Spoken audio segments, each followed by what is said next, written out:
Watch this entitled HOA Karen spray chemicals directly into a service dog's face. Then watch her world completely fall apart when she realizes she just committed a federal crime on camera.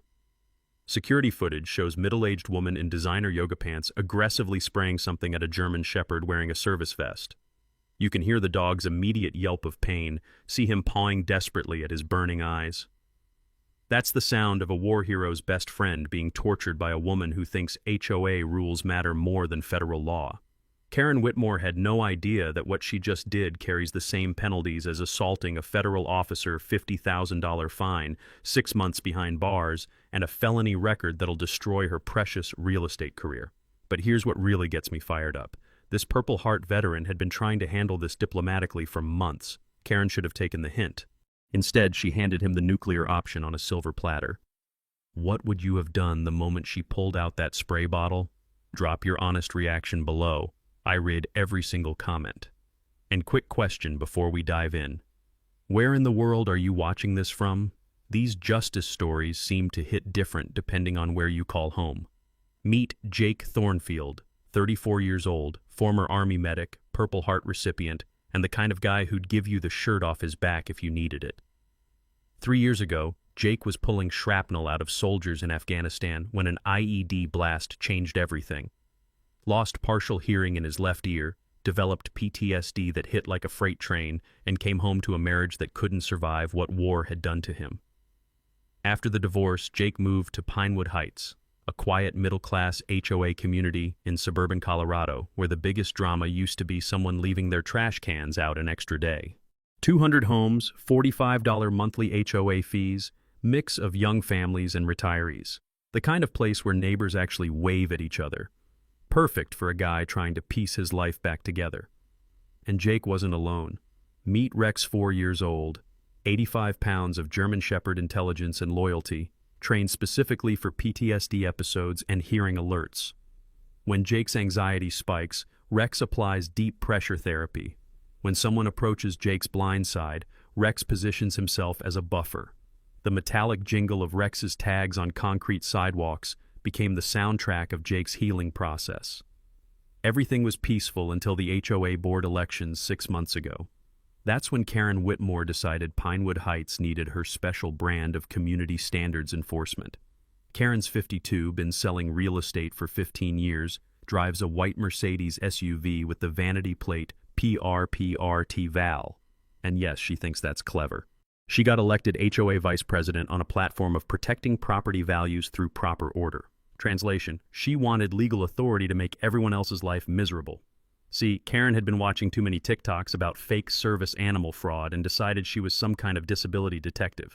She'd patrol the neighborhood in her SUV, timing people's sprinkler systems with a stopwatch, measuring grass height with an actual ruler. The morning sun reflecting off her windshield became everyone's early warning system that the neighborhood patrol was making rounds. Then came Jake's first violation notice, certified mail, official HOA letterhead, the works. Notice of violation, unauthorized pet. Claimed Rex violated the community's one small pet under 25 pounds rule. $500 fine plus $50 daily until the pet was removed. Jake's response was textbook diplomatic. He provided ADA documentation, veterinary certifications, Rex's complete training records, everything any reasonable person would need to understand the situation. The fresh-cut grass mixed with the metallic smell of sprinkler water should have been the only thing anyone was worrying about during those peaceful morning walks. Karen's response? Documentation can be faked. I know a fake service animal when I see one, and that's just an expensive pet. That's when Jake realized he wasn't dealing with ignorance. He was dealing with willful discrimination wrapped in HOA authority.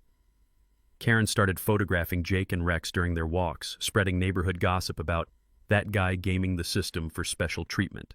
She posted in the community Facebook group about the service animal fraud epidemic sweeping the nation. Jake tried one more diplomatic approach. He invited Karen for coffee, explained his service needs calmly, showed her Rex's actual training responses. The coarse texture of Rex's fur under his fingers during anxiety moments should have been proof enough that this was a working relationship, not a pet situation. Karen's response? I don't believe in invisible disabilities. If you're really disabled, it should be obvious to everyone. And that's when Jake knew this was going to get ugly. Karen wasn't done playing HOA detective.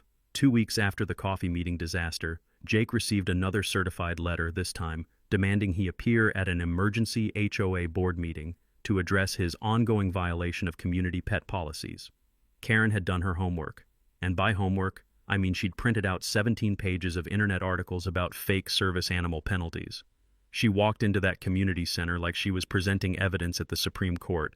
Manila folders organized with color-coded tabs, reading glasses perched dramatically on her nose.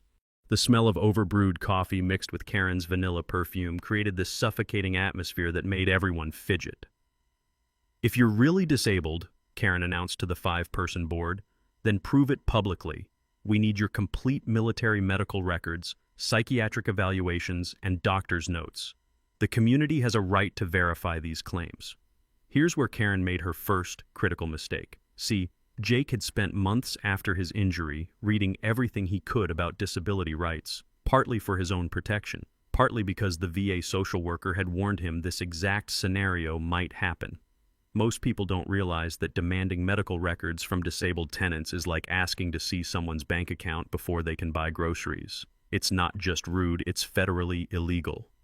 Jake arrived with his own manila folder, appearing completely compliant. But instead of medical records, he'd brought something Karen wasn't expecting: actual law.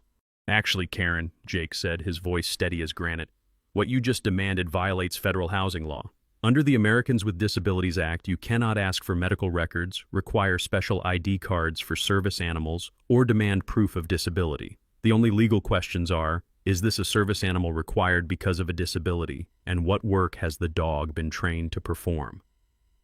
The sound of Karen's acrylic nails clicking frantically against her clipboard filled the sudden silence. You could practically hear her brain scrambling to process that her internet research hadn't covered this particular legal landmine. But here's the thing about entitled people. When confronted with facts, they don't back down. They double down. "You're hiding behind technicalities," Karen snapped. "I propose we create a new HOA rule requiring all service animals to pass a community-administered test. Let the neighbors vote on whether your dog seems legitimate." Board member Gladys Rivera, a retired elementary school teacher, shifted uncomfortably. "Karen, I don't think we can legally— Real service dogs wouldn't need special protection from reasonable community standards," Karen interrupted, her voice rising to that pitch that makes dogs nervous and children cry. Young mom Ashley Cameron mentioned from the back that her autistic son loved seeing Rex during their walks. The dog's calm presence helped during her son's difficult transitions.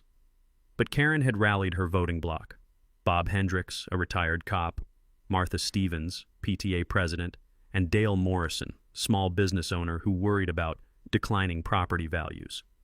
Jake's sweaty palms gripped the metal folding chair, but not from anxiety, from controlled fury.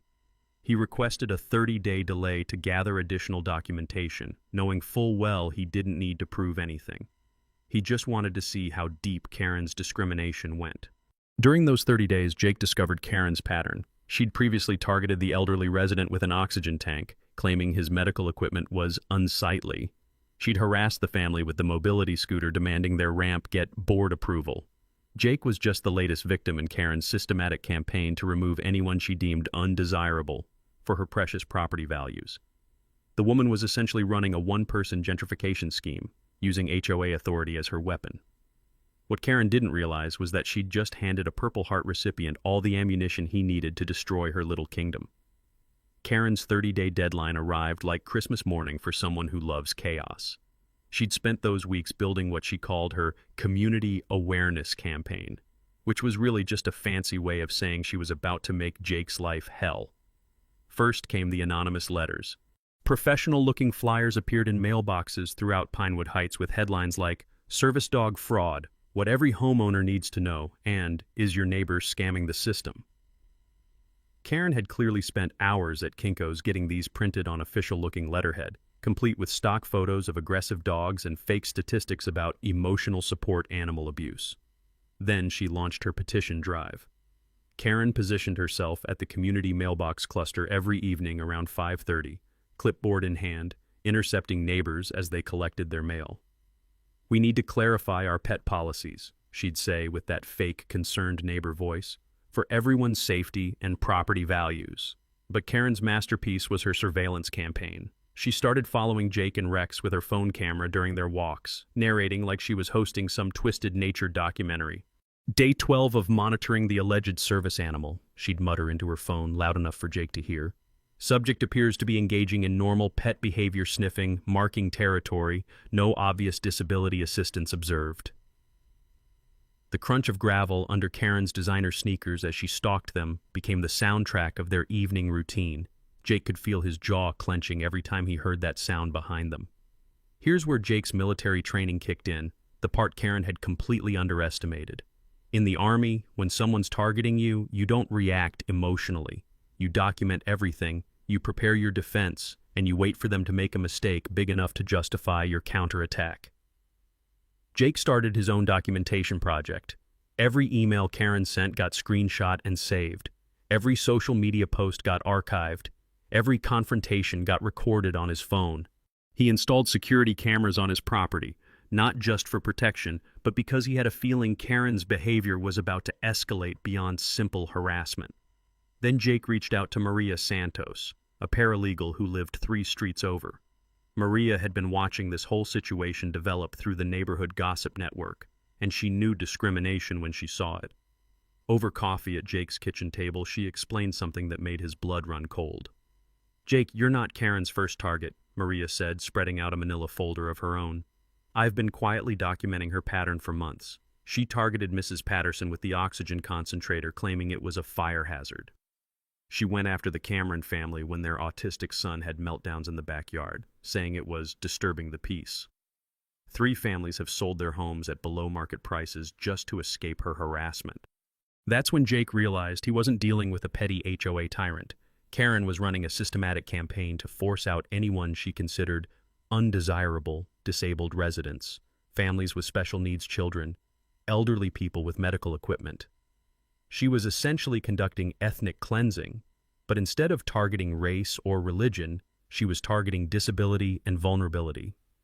Meanwhile, Karen convinced the HOA to hire a property management consultant, her brother-in-law Rick, who had 0 qualifications but a talent for intimidation.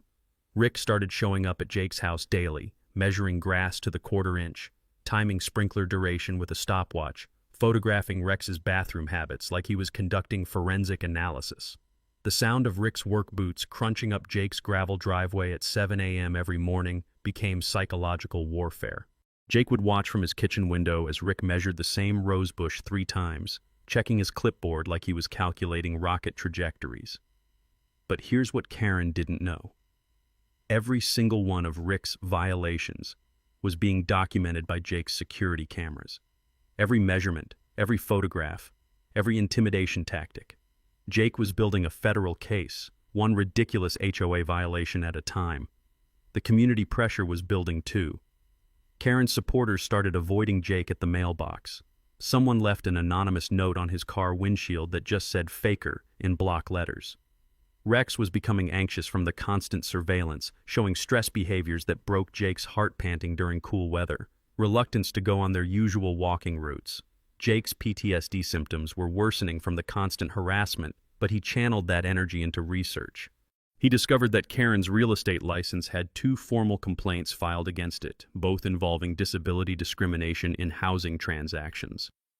One of those clients had been a veteran with a service dog. Karen was about to learn that targeting disabled veterans isn't just morally wrong, it's a federal crime with consequences that could destroy everything she'd built. 3 months into Karen's harassment campaign, she made the mistake that would destroy her life. It started on a Tuesday evening during Jake and Rex's usual walk around the neighborhood loop. The sun was setting behind the cookie-cutter houses, casting long shadows across the sidewalk where Rex's service vest gleamed under the streetlights. Karen appeared from behind her perfectly manicured hedge like some suburban predator, brandishing a spray bottle filled with what looked like diluted cleaning solution. The acrid smell hit Jake's nose immediately, ammonia mixed with white vinegar, the kind of toxic combination that burns your nostrils and makes your eyes water. "Your dog attacked my prize roses," she announced, even though Jake and Rex had been walking on the public sidewalk, nowhere near her property. "This natural pet deterrent will teach him to respect private property." Here's the moment that changed everything. Karen raised that spray bottle and aimed it directly at Rex's face. Not at the ground as a warning, not in the air as intimidation, straight at a Federal Service animal's eyes and nose. Jake's PTSD kicked in hard. The sudden aggressive movement, the chemical smell, Rex's immediate distress, it all triggered every combat instinct Jake had developed in Afghanistan. But instead of reacting with violence, his military training took over. Document everything. Stay calm. Let the enemy destroy themselves. Karen, Jake said, his voice deadly quiet as he pulled out his phone and hit record, you just committed a federal crime on camera.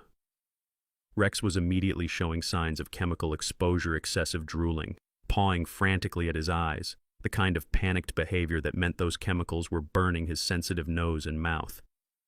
Jake's hands were shaking, but not from fear, from pure, controlled rage watching someone torture his best friend. Karen's response was exactly what you'd expect from someone who'd never faced real consequences. Complete denial mixed with doubling down. It's just natural ingredients, she insisted, trying to hide the spray bottle behind her back like a guilty child. Ammonia and vinegar are completely harmless. That's when Jake made his first strategic move. He had Maria Santos on speed dial, and he put her on speakerphone right there on the sidewalk. Maria, I need you to hear this. Karen just sprayed chemicals directly in Rex's face and claimed it was harmless. Maria's voice came through crystal clear. Karen, ammonia and vinegar create chloramine gas when mixed. You just chemically burned a Federal Service animal. That's a felony under the Americans with Disabilities Act. You could watch the color drain from Karen's face as the words federal and felony sank in. She tried to claim Jake had provoked the incident somehow, but Jake's security cameras had captured everything.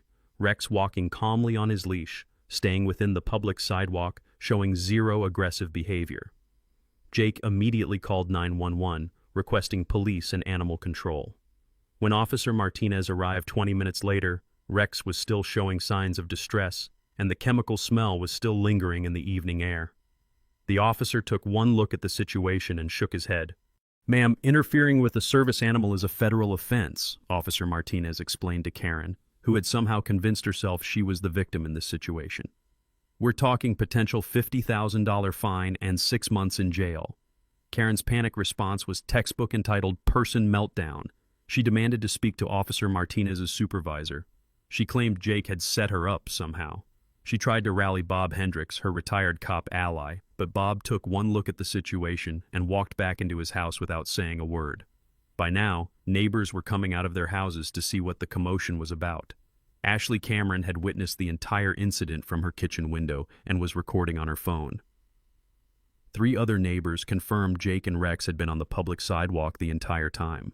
The veterinary examination 2 hours later revealed chemical burns on Rex's nose and around his eyes, minor injuries that would heal, but clear evidence that Karen's harmless spray had caused actual harm to a working service animal. Here's where Jake showed the kind of strategic thinking that wins wars. He refused Officer Martinez's suggestion to press charges immediately. I want to see how deep this goes, he told the officer. Give me the full 30-day window to decide. Karen thought she'd dodged a bullet. She had no idea Jake was about to use those 30 days to build a federal case that would destroy everything she'd worked for. The chemical attack wasn't the end of her harassment campaign. It was just the evidence Jake needed to end her entire world. Maria Santos had been digging through public records for 3 weeks when she called Jake with the kind of discovery that changes everything. Her voice was barely controlled excitement mixed with righteous fury. Jake, you need to sit down for this, she said over the phone. Karen isn't just some petty HOA tyrant. She's been running a full-scale gentrification scam, and your HOA has been paying for it. Within an hour, Maria was at Jake's kitchen table with 3 banker's boxes full of documents spread across every available surface. The smell of fresh coffee mixed with the musty scent of old paperwork as she walked Jake through 18 months of financial fraud that made his head spin. Remember Karen's brother-in-law Rick, the fake property management consultant? Maria asked, pointing to a stack of invoices. The HOA has paid him $15,000 for professional inspections over the past year and a half. Rick doesn't have any licenses, certifications, or legitimate business registration. It's all fake. But the financial fraud was just the beginning. Maria had discovered something much more sinister. Karen's systematic campaign to force out undesirable residents wasn't random harassment. It was a calculated real estate scheme. "Look at this pattern," Maria said, spreading out a neighborhood map marked with colored pins. Every family Karen has targeted lived in homes worth $20,000 to $30,000 above neighborhood median. She harasses them until they sell cheap to escape the stress, then swoops in with below-market cash offers through shell companies. Jake stared at the map, feeling that familiar surge of combat adrenaline. Red pins marked the families who'd been forced out. Mrs. Patterson with her oxygen concentrator, the Martinez family whose son had cerebral palsy, the elderly couple whose granddaughter visited with her seizure-alert dog. Blue pins showed the properties Karen had purchased at below-market prices through various LLC entities. "She's been using HOA authority as a weapon to target protected classes," Maria continued. "Disabled residents, families with special needs, elderly people with medical equipment. Once they're gone, she flips the properties for massive profit." The scope of Karen's operation was breathtaking. She'd used HOA funds to pay her brother-in-law for fake inspections that provided legal cover for harassment. She'd manipulated HOA rules to target specific residents while exempting her allies from similar violations. She'd even used community meetings to gather intelligence about which families might be vulnerable to pressure tactics. Jake's chemical attack wasn't an isolated incident of HOA power tripping. It was Karen's desperate escalation when her usual harassment tactics failed to drive him away. She'd moved from psychological warfare to actual assault because Jake had refused to play her game. "There's more," Maria said, pulling out bank records that made Jake's blood run cold. Karen's been embezzling HOA funds beyond just the fake consulting fees. $23,000 in unauthorized expenditures over the past 2 years. Community improvement funds that were supposed to go toward playground equipment and street repairs went straight into Karen's personal accounts. The paper trail was damning. Karen had approved payments to herself for emergency tree trimming that never happened. She'd paid her real estate office for community newsletters that cost 3 times the normal printing rate. She'd even charged the HOA for her own home security system installation, claiming it was a board member safety requirement. But here's what really made Jake's hands shake with controlled fury. Karen had been targeting disabled veterans specifically because she knew they often had limited resources to fight back legally. She'd researched Jake's financial situation, his divorce settlement, his VA disability payments. She'd calculated that a single father on a fixed income wouldn't have the money for extended legal battles. What Karen hadn't calculated was that Jake had something more valuable than money. He had Maria Santos, a paralegal who specialized in disability discrimination cases, and a growing network of neighbors who were finally ready to fight back. The legal implications were staggering. Federal housing discrimination carried penalties up to $100,000 per violation. HOA embezzlement was a felony with 5-year prison sentences. Real estate license violations could end Karen's career permanently. And now that they had evidence of systematic targeting of protected classes, conspiracy charges were possible. Jake looked at the evidence spread across his kitchen table and realized he wasn't the victim anymore. He was the prosecutor in a federal case that could set precedent for HOA accountability nationwide. Karen had handed him the nuclear option on a silver platter, and she had no idea what was coming. "Maria," Jake said quietly, "how do we make sure she never does this to anyone else again?" Maria's smile was sharp as winter steel. "We destroy her completely, legally, and ethically, and we make sure every HOA in America learns from her example." Jake's living room looked like a war room by Thursday evening. Maria Santos had claimed the coffee table for her legal documents, Ashley Cameron was managing community outreach from the couch, and Gladys Rivera, the retired teacher who'd finally had enough of Karen's nonsense, was explaining HOA procedural rules from her spot by the fireplace. Rex had positioned himself in the center of it all, his calm presence anchoring everyone's energy. The smell of Maria's industrial-strength Cuban coffee mixed with the sound of papers shuffling and laptop keys clicking. This wasn't just about getting justice for one chemical attack anymore. This was about dismantling an entire system of discrimination that had been hiding behind suburban respectability. "We're going to hit her with everything at once," Maria announced, spreading out a timeline on the wall like a military campaign map. 3 coordinated attacks that she can't defend against simultaneously. The first prong was federal civil rights violations. Maria had been researching similar cases nationwide, and Jake's situation was textbook Americans with Disabilities Act discrimination. Housing providers, including HOAs, cannot harass residents based on disability status, cannot demand medical documentation for service animals, and absolutely cannot physically assault working animals. The federal penalties alone could reach $150,000, Maria explained, her paralegal training making complex law sound simple. But here's what most people don't know. HOA board members are personally liable for discrimination violations. Karen's personal assets are on the table, not just community funds. Ashley had been working the neighborhood network and her findings were explosive. 12 families had stories of Karen's harassment campaigns. The elderly man with the hearing aids who was told his medical equipment was disturbing during board meetings. The woman whose husband used a wheelchair who faced constant accessibility violation complaints about their ramp. The family whose diabetic daughter needed medical alert monitoring who were told service dogs for invisible disabilities weren't legitimate. She's been running this scam for 3 years, Ashley reported, consulting her notebook. Every targeted family sold below market value. Karen's made over $200,000 in profit from properties she forced people to abandon. The second prong was financial fraud investigation. Gladys had provided HOA meeting minutes that showed Karen's vote manipulation tactics. Every time someone questioned expenditures, Karen would create distracting drama about community standards violations. Her voting bloc Bob, Martha, and Dale rubber-stamped every fraudulent payment without asking questions. HOA embezzlement is a felony in Colorado, Maria noted, highlighting relevant statutes. But the conspiracy aspect makes this federal.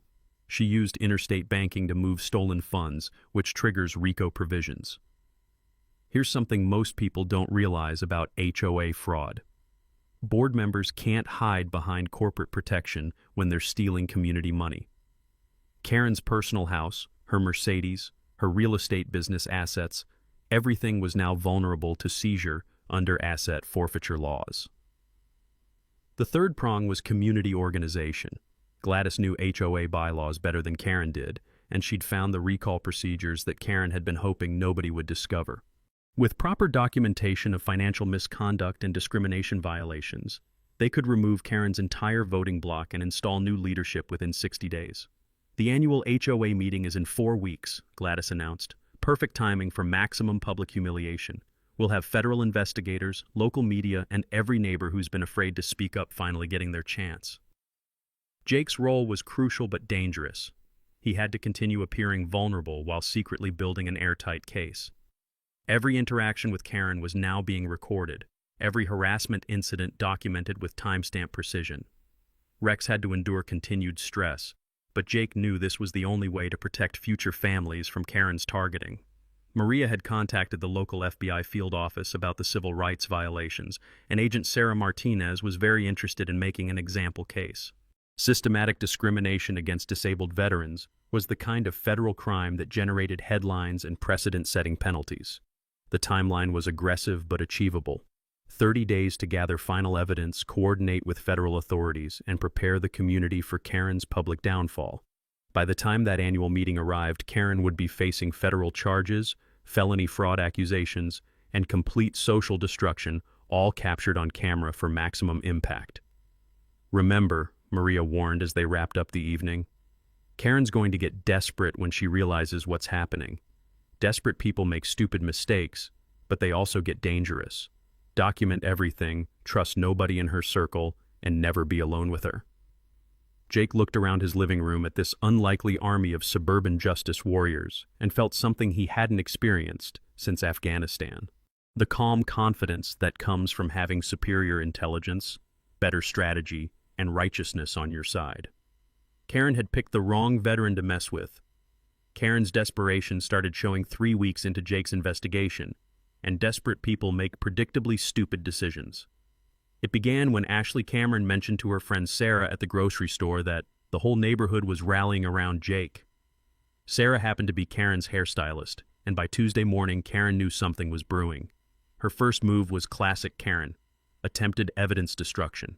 She claimed the HOA's computer system had suffered a catastrophic failure and all financial records from the past 2 years were irretrievably corrupted.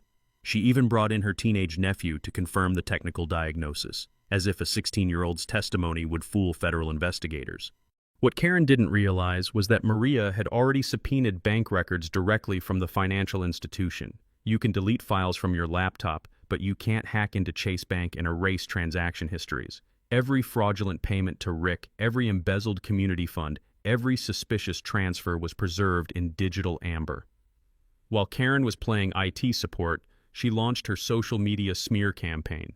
She created 3 fake Facebook accounts with generic names like Concerned Pinewood Resident and Property Values Matter, posting doctored photos that supposedly showed Rex attacking neighborhood children. The images were laughably bad Photoshop jobs. You could literally see the pixel lines where she'd pasted Rex's head onto random aggressive dogs. Jake's response was beautifully simple.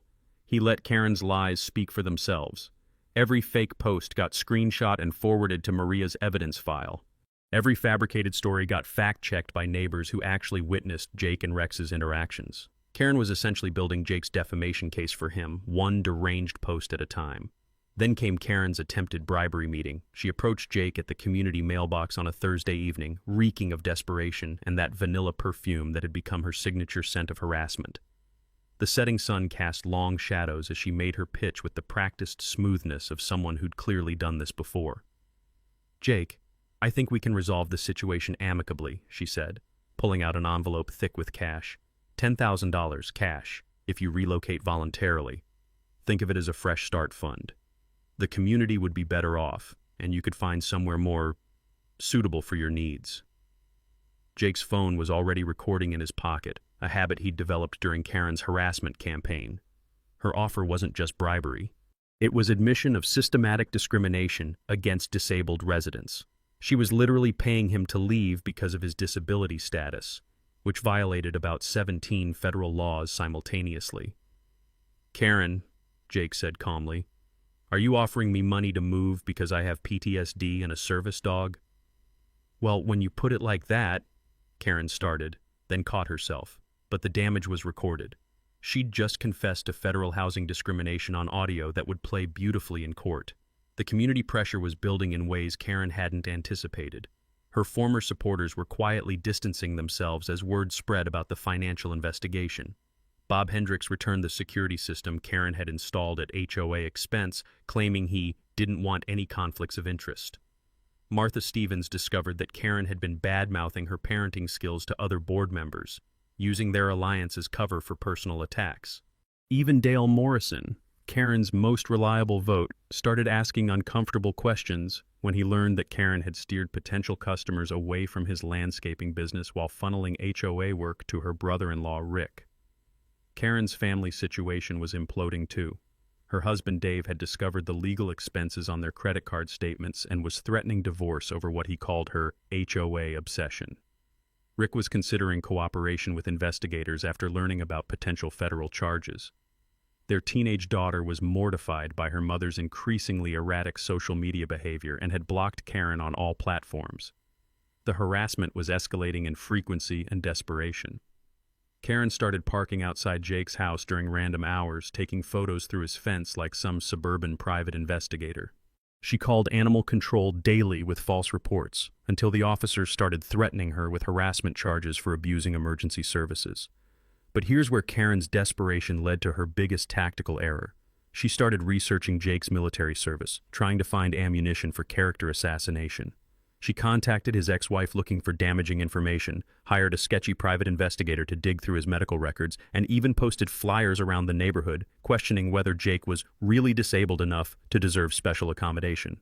Every single one of these actions was another federal crime harassment of a disabled veteran, invasion of medical privacy, systematic discrimination based on disability status.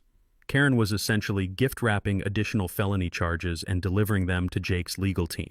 Jake maintained perfect composure throughout Karen's meltdown, documenting each incident with the methodical patience of someone who'd learned to wait for the perfect shot. Rex was showing stress from the constant surveillance, but Jake knew they just had to endure a few more weeks before Karen's world collapsed completely. The final piece of Karen's desperation campaign was her attempt to rally community support through fear-mongering about dangerous veterans with PTSD. She had no idea that Pinewood Heights was home to 12 other veterans, including 2 Purple Heart recipients who were getting very tired of Karen's implications about their mental health. Karen was about to learn that attacking one veteran meant attacking them all.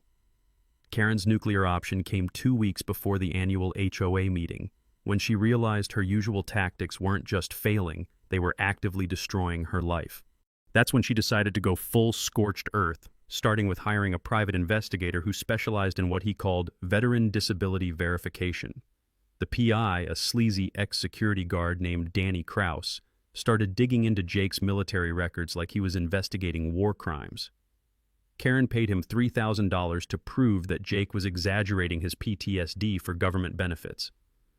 Danny's investigation tactics included contacting Jake's former Army unit, his ex-wife Jennifer, and even trying to access his VA medical files. Here's where Karen's desperation turned into comedy gold. Danny's investigation revealed that Jake had been awarded the Purple Heart for saving 3 soldiers during an IED attack, had commendations for valor under fire, and glowing character references from everyone he'd served with. Jennifer, despite their divorce, provided a detailed statement about Jake's integrity and the genuine nature of his service-related disabilities. But Karen wasn't done making an ass of herself. She took Danny's findings and created flyers that she posted around the neighborhood with headlines like, "Is this man really disabled?" and "PTSD or fraud? You decide." The flyers included Jake's military photo, details about his service record, and Karen's editorial commentary about veterans who milk the system. The community response was swift and brutal.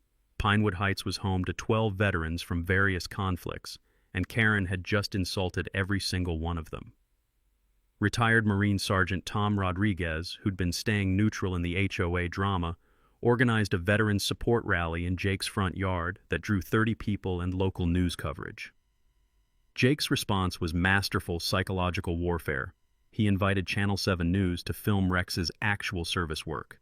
The segment showed Rex responding to Jake's hearing loss by alerting him to approaching people, demonstrated the deep pressure therapy Rex provided during anxiety episodes, and featured their veterinarian explaining the extensive training required for PTSD service dogs. Karen's fake service dog narrative looked absolutely ridiculous next to professional documentation of Rex's legitimate work. The news story went viral locally, with thousands of shares and comments supporting Jake while roasting Karen's conspiracy theories about veteran fraud. That's when the federal investigation escalated. FBI agent Sarah Martinez had been quietly building the civil rights case, but Karen's public harassment of a disabled veteran pushed this into hate crime territory. Agent Martinez contacted Jake to explain that Karen's campaign had triggered federal hate crime statutes specifically designed to protect disabled veterans from systematic harassment. "Mr. Thornfield," Agent Martinez explained during their meeting, "what started as HOA discrimination has become a federal hate crime. Mrs. Whitmore's targeting of your military service and disability status elevates this beyond simple housing discrimination. We're talking about potential federal prison time." Meanwhile, Karen's final meltdown was building toward explosive levels. Her husband Dave had filed for separation, citing Karen's obsessive and destructive behavior that was bankrupting their family. Her real estate clients were canceling contracts after seeing the news coverage. Her own mother was refusing to take Karen's calls because of embarrassment over the public spectacle. Karen's response to this social isolation was to double down on the conspiracy theories. She started posting on social media about veteran privilege and disability scams funded by taxpayers. She claimed Jake was part of a coordinated attack on hardworking Americans by professional victims who wanted special treatment. The posts were unhinged rants that read like they were written by someone having a complete psychological break.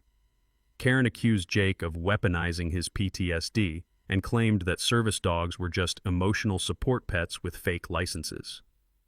She even suggested that Jake's chemical injuries to Rex were self-inflicted to generate sympathy. Every single post was screenshot by Maria Santos and added to the growing federal case file. Karen was essentially providing a real-time documentary of her hatred toward disabled people, with timestamps and IP addresses that proved premeditation for her harassment campaign. But Karen's masterpiece of self-destruction came when she confronted Jake at the local Safeway, with news cameras coincidentally present for a community charity story. The encounter was pure Karen screaming about special treatment and unfair advantages, while Jake calmly loaded groceries into his cart with Rex at his side.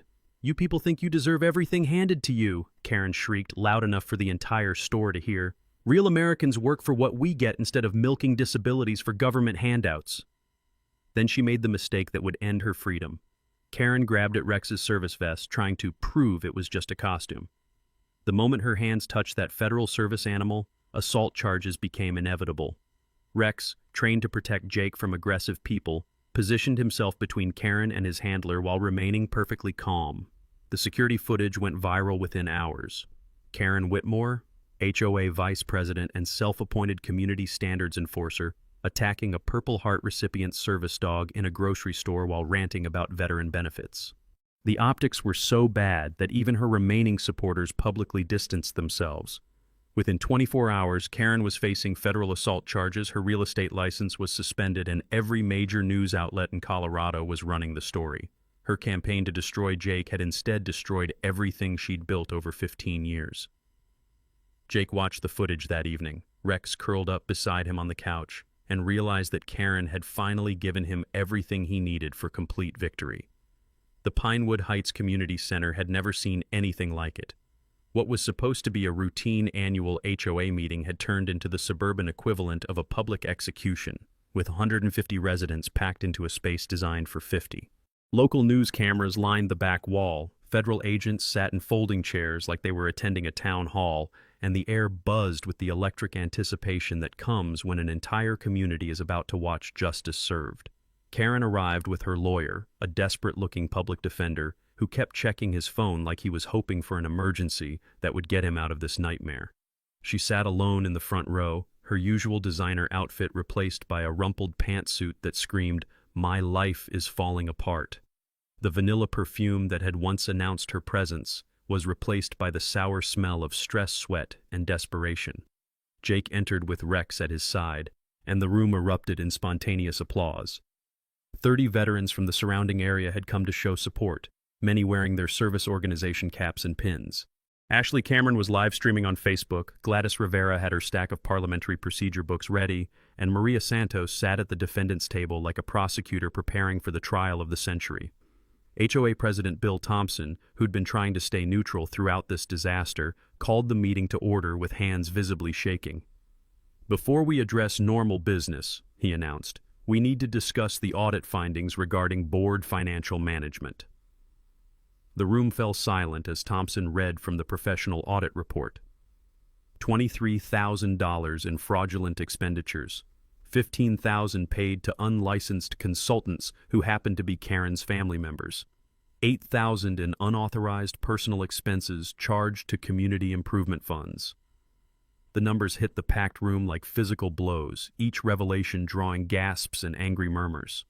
Furthermore, Thompson continued, the audit identified a pattern of discriminatory enforcement targeting residents with disabilities, medical conditions, and protected class status.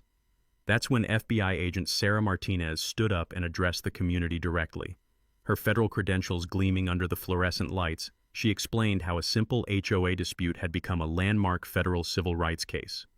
Mrs. Whitmore is facing federal charges for housing discrimination, assault on a service animal, conspiracy to violate civil rights, and hate crimes against a disabled veteran, Agent Martinez announced. This investigation has revealed systematic targeting of protected classes through abuse of HOA authority. Karen's lawyer tried to get her to stay quiet, but Karen had spent months building toward this moment and wasn't about to let federal agents have the last word.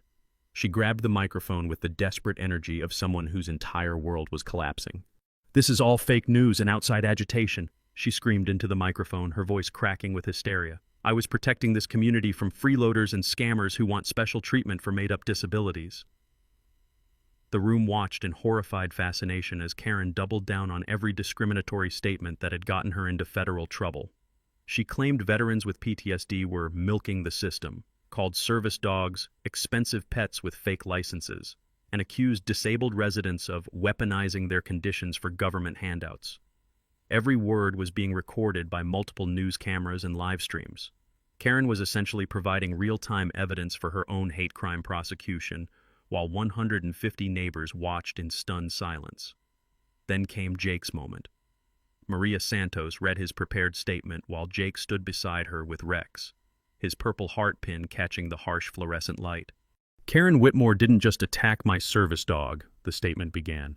She attacked every disabled person's right to housing, every veteran's right to dignity, and every American's right to live without fear of discrimination from petty tyrants who think HOA rules matter more than federal law. The statement detailed Karen's systematic campaign against disabled residents, her financial fraud schemes, and her escalation from harassment to chemical assault. But the real knockout punch came at the end.